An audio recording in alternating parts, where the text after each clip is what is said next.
The city woke up early. Even before the sun came, over the tall buildings, the streets were alive. Buses rumbled down the roads, street vendors prepared their carts, office workers hurried to the train stations with cups of coffee. The city never waits. If you are slow, it moves on without you. On 3rd Street, between a small grocery store and a laundry shop, there was an old apartment building. Its walls were once bright yellow, but now they were faded and cracked. The building looked old, but it was full of life. Families lived there, students shared rooms, workers came home after long days. On the 3rd floor, in apartment 3B, lived Mela and Alex. Their apartment was small. The living room had a brown sofa. Alex bought it from a second-hand store. One of the legs was broken, so he put an old book under it to balance it. Across from the sofa, there was a small wooden table. On it were 2 coffee mugs and a notebook. Bills, rent, electricity, groceries. Mela wrote these numbers carefully every month, not because she liked it, but because she had to. Their bedroom was simple: a bed, a small closet, a window that looked down on the busy street. Every morning, sunlight came through the window. It painted the walls golden. Mela stood there with a cup of tea. She liked watching the city wake up. Behind her, Alex sat up in bed and stretched. "What time is it?" he asked sleepily. 6:30, Mela said. Alex groaned. "Too early." "You say that every day," Mela said. "Yes," Alex replied, "because every day it is true." Mela laughed and handed him a cup of coffee. Alex took a sip and smiled. Now the day can begin. These small moments were simple, but they were important. Even though Mela and Alex did not have much money, they had something many people did not. They had each other. Chapter 2. Alex the Mechanic. Alex was very good with machines. When he was a child, he loved to take things apart. Old radios, broken fans, even bicycles. His mother said, "One day you will become an engineer," but life had other plans. After school, Alex had to work to help his family. College was too expensive. He learned mechanical repair at a local workshop. Over time, Alex became a skilled mechanic.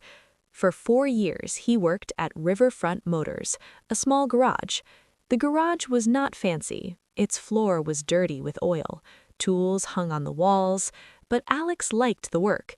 He liked fixing things. He liked hearing an engine start again after repair. Every morning, he walked 20 minutes to the garage. The traffic grew louder as he approached. Inside, the air smelled like oil, rubber, and metal. His coworker Jake was usually the first person he saw. "Morning," Jake said, drinking coffee. "Morning," Alex replied. Then work began. Cars arrived one after another. Flat tires, broken engines, strange noises. Alex worked carefully. Sometimes he spent hours fixing one car. But lately, something had changed. Fewer cars came to the garage. Some days it was too quiet.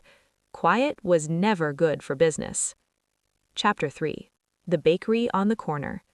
While Alex worked with machines, Mela worked with flour and sugar. She loved baking. When she was a child, her grandmother taught her to bake bread and simple cakes. "Baking is like telling a story," her grandmother said. "You mix simple things together and something beautiful appears." Mela never forgot these words. She worked part-time at Sweet Corner Bakery, a small shop at the end of 3rd Street. The bakery smelled wonderful every morning. Fresh bread, warm cinnamon, sweet vanilla. Customers often smiled when they walked in. Mela loved decorating cakes. She liked turning simple desserts into small pieces of art. One afternoon, she made a chocolate cake with smooth frosting and small patterns. The bakery owner, Mrs. Harper, noticed it. "Did you make this?" she asked quietly. Mela nodded. Mrs. Harper tasted a small slice. Her eyebrows lifted in surprise. "Mela, this is excellent." Mela smiled. "Thank you." Mrs. Harper looked serious. "You should open your own bakery one day." Mela laughed nervously. "My own bakery? That is impossible." "Why impossible?" asked Mrs. Harper. "Because dreams cost money." Mrs. Harper smiled gently. "Yes, but dreams also create money." That evening, Mela told Alex about the conversation.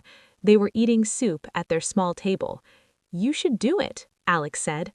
Mela shook her head. "Maybe someday." But inside her heart, the dream was already growing. Chapter 4. A Shadow Over the Garage. A few days later, Alex noticed something strange at work. The garage owner, Mr. Ramirez, looked worried. He spent more time in his office talking on the phone. One afternoon, Jake came to Alex.